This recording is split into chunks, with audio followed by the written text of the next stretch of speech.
Alright, it looks like I found a new favorite activity to work on while just editing videos and thumbnails and whatnot. Okay, so I just realized when I was doing my cooking challenge earlier that turns out the highest level cooking urn in free-to-play is the plain cooking urn, but it only goes up to level 40. So I was cooking swordfish earlier and it basically didn't activate with them. So as you can probably tell from my chat that I ended up earning about 2k rune bars, but if you smelt them at the furnace, it's about 10 XP each, so 2,000 times 10 is about 20,000. Each respect should get about 10,000 XP, and I still have 0 respect, so there's that.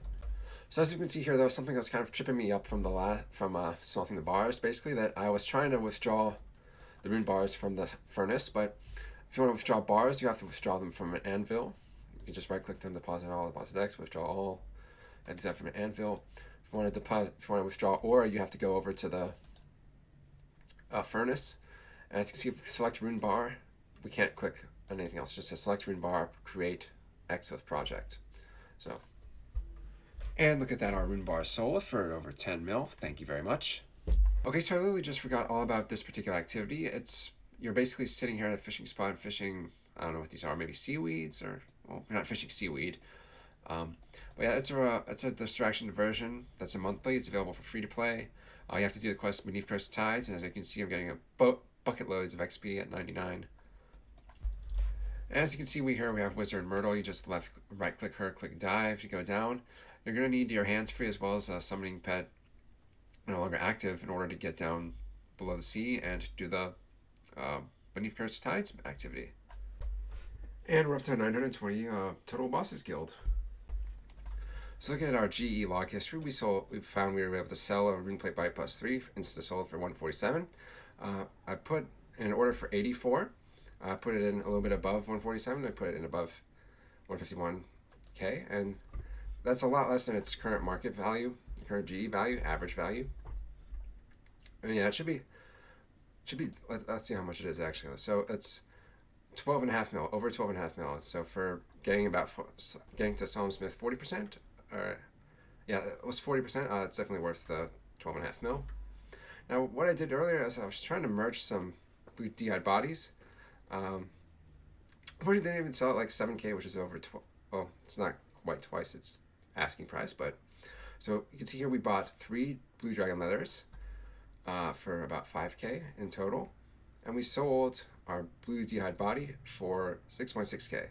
So that's a 1.5k margin. It's something that took you literally like 2 or 3 seconds, and you got a lot of XP from it because you're using a lot of dragon leather. Alright, so this is going to be the first time I've been cooking on video. I'm going for the Gordon pet, as I mentioned in my introduction to this series. I'm going for the scaling pets I don't have, so I will be cooking, prayer, ranged, magic, and strength. So, yeah, we'll try to get through all of the swordfish I have in my bank. I have about 700 or 800 raw ones because of daily challenges. But yeah, once that's over, we'll see you in the next clip. So I forgot to mention, I'm not actually going to be selling these swordfish, at least this batch of swordfish, but I will be able to have them stack in my bank and have a nice supply of food for a while. So I decided to do a little bit of calculation in free-to-play. Now, as you may or may not know, on my channel, I do have a harpoon fishing and free-to-play guide, where I basically determined that if you're using the swordfish gloves, then you can get upwards of 85k XP an hour, and that's really, for the level of AFK it's really actually quite a bit, especially in free-to-play also. But yeah, so I read my timepiece. Let's read it again. 2 minutes and 1 seconds. I caught 14 tuna and 13 swordfish. Each tuna is worth about 80 XP, and each swordfish is about 100 XP. So if you calculate that on a per hourly basis,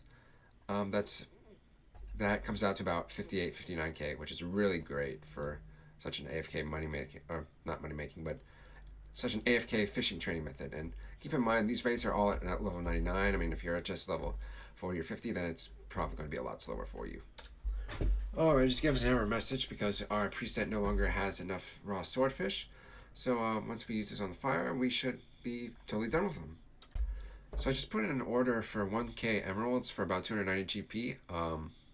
It says here med price is 355 GP, so that's pretty much a steal. It hasn't been completed yet, but I think the reason it's so low is because we have emerald necklaces that are still probably not the most stable price, even if it's supposed to be profitable, but I think we can make this work. I have some good news. It ended up selling for at least a reasonable price, 3.8K. We spent about 300 gold pieces on emeralds, and I believe it was about 2K for our gold bar. So you're making about 500 GP profit per necklace.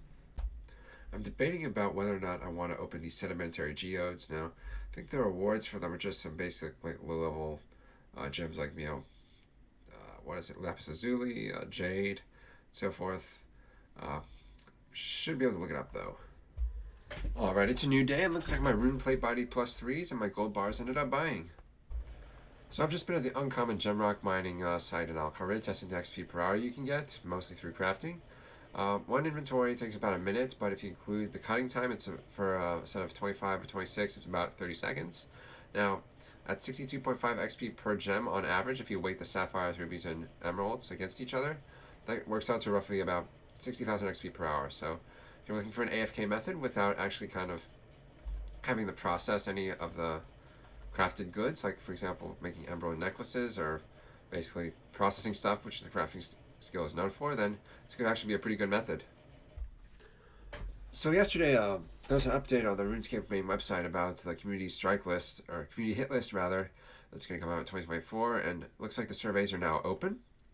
So I decided that it's been a long time since I fixed Cabbage Patch One's Bonanza, or rather that it still needs fixing, so I just went over there and tried it, and went inside, got the transfer into instance message, and I got logged out. So unfortunately that bug is still in the game. Hopefully they'll be able to fix it this coming year. They didn't fix it this past year, even though I suggested it, but I don't know, one can only dream. So just now I finished doing an evil tree. It was an evil maple tree, actually somewhere to the south of here, near the earth altar. Now one of the rewards from evil trees is that you get an auto banking, you get your logs auto banked for a certain number of minutes. For example, in my case it was about 12 minutes because of the contribution I gave. But basically what's I think more interesting is that there's this other woodcutting area to the east of the fort for N3. It's only available for ex-members, so basically what you have to do is, in members, you have to upgrade your forest, more or less your forestry. See if I can find an oak tree. There it is. You have to upgrade your wood, it's not forestry grove, but a woodcutter's grove. And once you get to a certain level, you'll be able to get oak logs, normal logs, maple logs, yew logs, and an elder tree. Now, the thing is, I mean, because you can only get, despite the fact where you can only get the oak trees and the normal trees here as a member, having completed the woodcutter's grove, you can actually still cut down the trees in free to play. So I'm not sure if this is a glitch, but I don't know. Maybe I could report it or something. But I don't know. I don't think it's that big of a deal, right? If they wanted to, they'll fix it. So while I was at the evil tree, rather, I got some footage, and I'll probably make an updated version of my old evil tree guide for free to play. And evil tree both ran out, so it's time to check how many oak logs we got. In our bank we have about 200 oak logs, but I'm pretty sure we didn't get anywhere near that time frame.